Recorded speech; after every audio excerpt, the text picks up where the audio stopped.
राधे राधे मेरी YouTube family. तो चलिए आज मैं आपके लिए लेकर आई हूँ हेल्दी लड्डू की रेसिपी।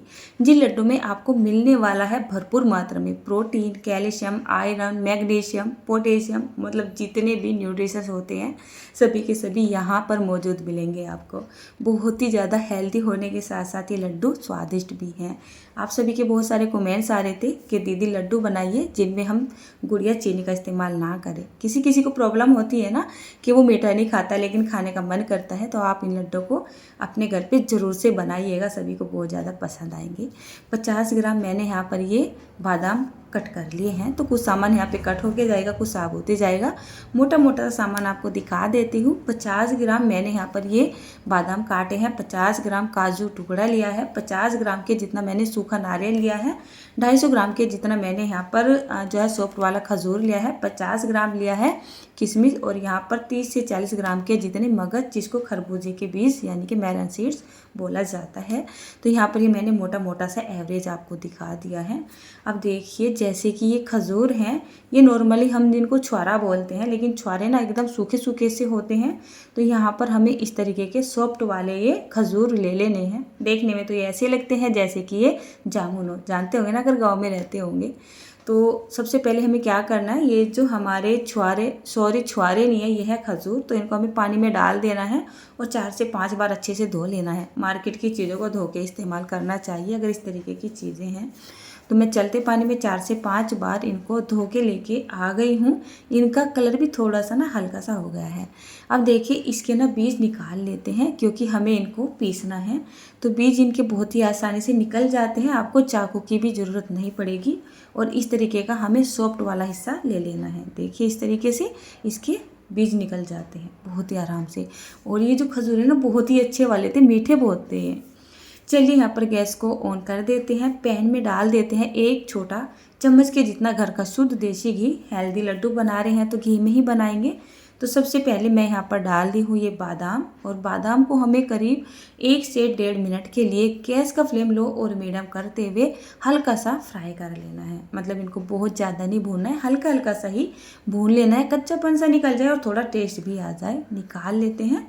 फिर से मैंने सेम पैन में 1 छोटा चम्मच के जितना घी डाल दिया है। उसके बाद मैं यहाँ पर ये जो है काजू डाल रही हूँ। तो मैंने यहाँ पर ये साबुत काजू का इस्तेमाल किया है, आप चाहे तो इनको कट करके भी डाल सकते हैं छोटे छोटे टुकड़ों में। तो 50 ग्राम के जितने मैंने यहाँ पर ये काजू ले लिए थे, हल्के से पिंक होते के साथ ही इनको भी निकाल लेते हैं।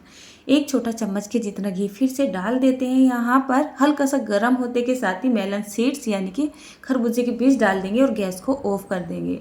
ये बहुत तेज़ी से चटकते हैं, ऐसा ना हो आपका जो पैन है ये खाली हो जाए और जो बीज है आपके इधर उधर पड़े मिले। तो गैस को ऑफ करने के बाद इनको हल्का सा फूलने तक भून लेना है, बहुत ज़्यादा नहीं भूनेंगे।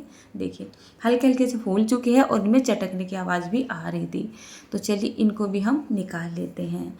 जैसे मैंने यहाँ पर ड्राई नट्स वगैरह का इस्तेमाल किया है, इसमें आप कम भी कर सकते हैं, ज़्यादा भी कर सकते हैं, या जो भी कुछ आपके पास हो या जो भी आपकी पसंद के हो आप वो ड्राई नट्स वगैरह ले सकते हो। सेम पैन में 1 छोटा चम्मच के जितना घी फिर से डाल देते हैं। और उसके बाद मैंने यहाँ पर ये लिया है जो सूखा गोला होता है, कहीं कहीं इसको खोपरा भी बोला जाता है, यानी कि सूखा नारियल। तो इसको पहले हल्का सा भून लेते हैं। इनको मैंने थोड़ा सा पतला पतला सा लंबे टुकड़ों में कट कर लिया था, तो इनको पहले भून लेते हैं। उसके बाद जैसे मैंने 50 ग्राम नारियल लिया था यानी सूखा नारियल, उसको आधा तो कट कर लिया था और आधा मैंने कद्दूकस कर लिया था। तो जैसे ही कटा हुआ नारियल हल्का सा भून जाएगा, ये वाला नारियल भी यहाँ पे डाल देंगे। इसको हमें बहुत ज़्यादा नहीं भूनना है। सूखे नारियल के अंदर अपने आप से ही तेल होता है, यानी कि इसका एक अपना ही मॉइस्चर होता है, तो ये बहुत ही कम घी में आराम से भून जाता है। जैसे हल्का हल्का से ब्राउन दिखाई दे इसको भी निकाल लेते हैं। सेम पैन में 1 छोटा चम्मच के जितना हम घी फिर से डाल देते हैं। और जैसे ही घी हल्का सा गर्म होता आएगा, यहाँ पर 50 ग्राम के जितनी हम किशमिश डाल देंगे। किशमिश की जगह आप मुनक्का का इस्तेमाल भी कर सकते हो, बट मेरे घर में मंथली रेगुलरी मतलब ये किशमिश आती है जो कि मैं स्पेशली अपने लिए मंगवाती हूँ। जैसे गर्मियों का मौसम चल रहा है तो बीपी सा लो रहता है, तो ये खा लेती हूँ ना मैं, थोड़ी सी करीब मुट्ठा भर ही खा लेती हूँ, मुझे अच्छी लगती हैं। तो इनसे जो बीपी लो की प्रॉब्लम होती है ना वो काफ़ी हद तक ना सही हो जाती है। हल्के से गुनगुने पानी के साथ 1 मुट्ठी भर आप ये किशमिश खा के देखिए, 10 से 15 दिन में आपको रिजल्ट मिल जाएगा। बीपी लो होना बिल्कुल कम हो जाएगा। इनको भी निकाल लिया है जैसे वो फूल गई थी। सेम पैन में मैंने यहाँ पर एक छोटा चम्मच के जितना घी और से डाल दिया है और यहाँ पर करीब 50 ग्राम के जितना मैंने डेसिकेटेड पाउडर यानी कि जिसको बोलते हैं गोले का बरूदा, है ना, तो उसको भी डाल दिया है। गैस का फ्लेम एकदम लो रखेंगे और जब तक इसका कलर हल्का सा पिंक नहीं हो जाता है जब तक भून लेंगे। अगर आप सूखे नारियल का जो बरूदा सा है पाउडर है इसका फ्लेवर ज़्यादा पसंद करते हो तो आप इसको हल्का ही भून लीजिएगा या ऐसे भी लड्डू में डाल सकते हो। बट मुझे इसका कच्चा पन्ना मतलब ज़्यादा स्ट्रॉन्ग सा लगता है तो मुझसे ना खाए नहीं जाते हैं, तो मैं इसको पिंक होने तक भून लेती हूँ, चाहे मैं किसी भी रेसिपी में डाल दी हूँ। पिंक होते के साथ ही हम इसको निकाल लेते हैं। यहाँ पर सभी सामान तैयार हो चुका है। चलिए आगे की तैयारी कर लेते हैं। तो मिक्सी का जार उठा के लेके आ गई हूँ। अब काम करते हैं पिसाई का। मैं इसकी स्मेल देख रही थी कि कहीं इसमें स्मेल तो नहीं है। बरसात का मौसम चल रहा है तो बंद चीज़ों में एकदम से स्मेल सी हो जाती है, तो थोड़ा सा ध्यान से चीज़ों को बरतना चाहिए। अब ये कटे हुए जो खजूर थे हम मिक्सी के जार में डाल देते हैं और इसका ढक्कन लगा के क्या करते हैं, इसको पीस लेते हैं।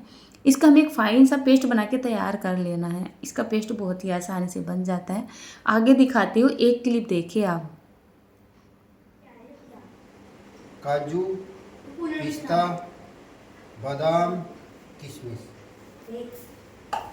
तो आपने देखा यहाँ पर पिस्ते का मैंने जिक्र भी नहीं किया है और मेरे हस्बैंड को मीठा इतना ज़्यादा पसंद है, खासकर ये लड्डू तो बहुत ज़्यादा पसंद है। तो बनने से पहले इसका एक्सप्लेन कर रहे थे इसमें ये डालने वाले हैं। इन्होंने यहाँ पे पिस्ता भी बोल दिया था, जबकि पिस्ते का कोई रोल ही नहीं है। इनको पता भी नहीं है कि मैं क्या क्या डाल रही हूँ।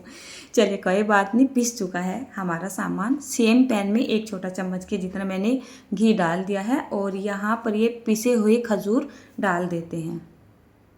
तो ये बहुत ज़्यादा चिपचिपे से भी होते हैं क्योंकि ये बहुत ही अच्छे से मीठे होते हैं। अगर आपको ये वाले खजूर नहीं मिलते हैं, यानी कि जो छुआरे मिलते हैं ना मार्केट में, अगर वो वाले मिल जाते हैं तो आप उसका इस्तेमाल भी कर सकते हैं। बस उनको आपको भिगोना होगा, है कि नहीं, मतलब दूध में उनको 2-4 घंटे के लिए भिगो के रख दो और फिर उनको पीस के इस तरीके से भून लो। तो सेम यही काम करेंगे, बट उनमें ना थोड़ा सा जो मीठा पन्ना वो कम सा होता है, आपको मीठा डालना पड़ जाएगा। मैंने यहाँ पर 1 चम्मच की जितनी चीनी और भी डाल दी थी। मुझे ऐसा लग रहा था कहीं लड्डू कम मीठे रह गए तो मेरी बेटी और जो मेरे हस्बैंड है उनको पसंद नहीं आएंगे, क्योंकि वो मीठा खाना बहुत पसंद करते हैं और मीठे को तो मीठे के तरीके से ही खाते हैं। बट आप मत डालिएगा, इस चीनी की ज़रूरत यहाँ पर नहीं पड़ेगी।